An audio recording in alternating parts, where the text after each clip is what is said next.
السلام علیکم، کیا حال ہے؟ کل میرا جو موضوع تھا اخلاق، اسی کا میں نے کہا تھا کنٹینیو کروں گی میں، تو آگے آپ کو ایک قصہ سناؤں گی کہ کسی گاؤں میں ایک کنویں پر 3 مائیں پانی بھر رہی تھیں۔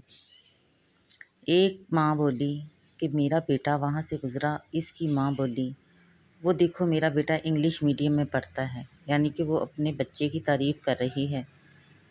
تھوڑی دیر بعد دوسری عورت کا لڑکا گزرا، اس کی ماں بولی وہ دیکھو میرا بیٹا CBS کر رہا ہے۔ اسی طرح تھوڑی دیر میں باتیں کرتے کرتے تیسری عورت کا بھی بیٹا وہاں سے گزرا۔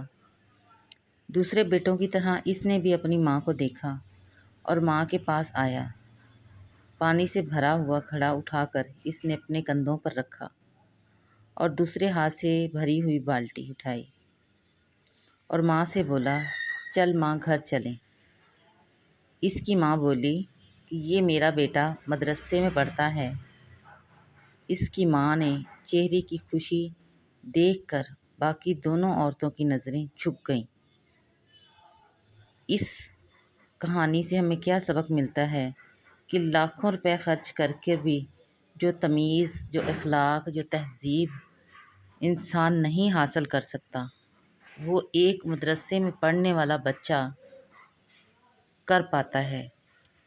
کیونکہ انسان کا مقصد آج کل دنیا میں یہی ہے کہ ڈگری ڈگری ڈگری، تو ڈگری سے ہی انسان کمپلیٹ نہیں ہوتا۔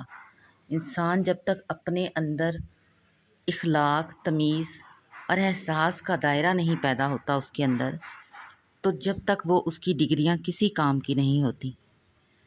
کہ وہ ڈگریاں حاصل کر رہے تھے تو اس نے اپنی ماں کو نہ دیکھا کہ وہ پانی بھر رہی ہے اور وہ اس کو اٹھا کے لے کے جائے گی اتنے وزن کو، تو اس میں احساس نہیں تھا، اس میں اخلاق نہیں تھا کہ وہ ماں کا خیال کرتا۔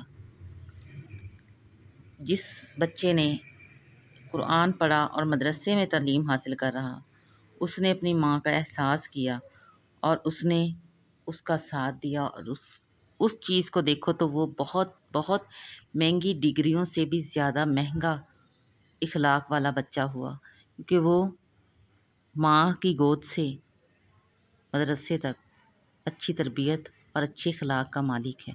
تو ہمیں بھی اپنے بچوں کو پہلے تو اخلاق کے بارے میں ان کو تمیز، تہذیب سکھائیں۔ یہ دور ایسا ہے کہ اس میں ڈگریاں حاصل کرنا، کسی پوزیشن پہ پہنچنا بھی ضروری ہے، کیونکہ جب تک وہ کچھ پڑھے گا نہیں تو بنے گا کیا؟ نوکری، جاب کچھ نہیں اس کے پاس ہوگی۔ لیکن اس سے پہلے اس کو اخلاق اور تمیز بھی دینی ہم ماں باپ کا فرض ہے۔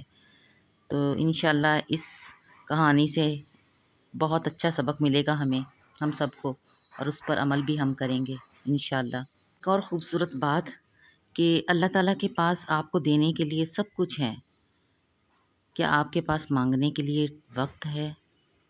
مصروف زندگی نماز کو مشکل بنا دیتی ہے، لیکن نماز مصروف زندگی کو آسان بنا دیتی ہے۔ کتنی اچھی بات ہے نا اس جملے میں، کہ ہم زندگی کی تگ و دو میں لگے ہوئے ہیں، بھاگ دوڑ میں، تو لیکن تھوڑا سا ٹائم نکال کے ہم نماز پڑھیں تو نماز کے پڑھنے سے جو ہماری مشکل زندگی ہے وہ آسان ہو جاتی ہے۔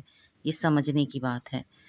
جب تم نماز نہیں پڑھ سکو تو یہ مت سوچو کہ وقت نہیں ملا، بلکہ یہ سوچنا چاہیے کہ تم ایسی کون سی خطا ہوئی ہے کہ اللہ نے تمہیں اپنے سامنے کھڑا ہونے پر پسند نہیں کیا۔